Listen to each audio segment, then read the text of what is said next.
कभी न कभी मेरा मित्र भी तो मुझे उपहार देगा ना। उसकी मासूमियत देखकर पुजारी की आंखें नम हो गईं।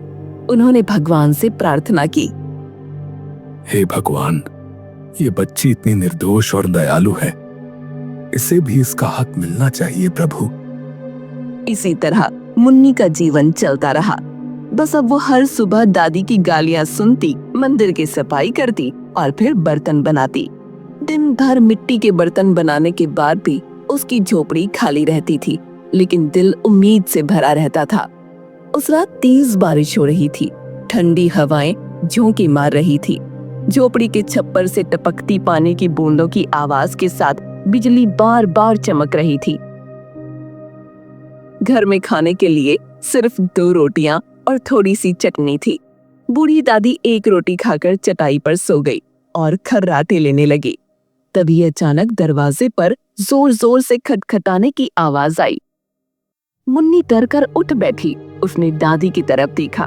दादी ने करवट बदली और आंखें खोलकर गुस्से से बोली, बैठी क्या है, जाकर दरवाजा क्यों नहीं खोलती?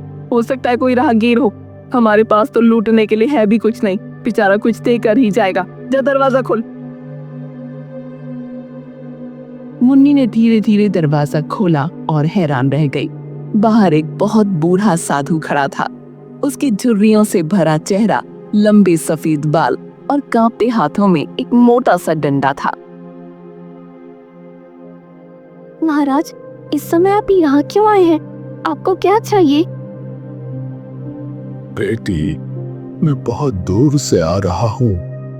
मुझे बहुत भूख लगी है। बारिश के कारण कपड़े भी भीग गए हैं और बहुत ठंड लग रही है।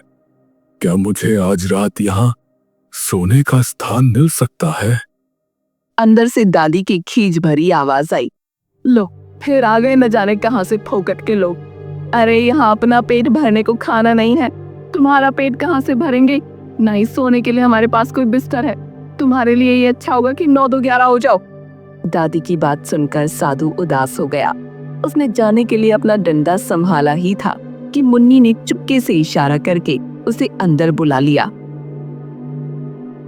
साधु ने झोपड़ी के बरामदे में बैठते ही चारों ओर नजर दौड़ाई। बेटी, ये पूरा घर बर्तनों से क्यों भरा हुआ है? कितने सुंदर घड़े, हांडियां और दिए हैं। तुम इन्हें बेचते क्यों नहीं? महाराज, गरीब से बर्तन भला कौन खरीदेगा? जिसको जरूरत होती है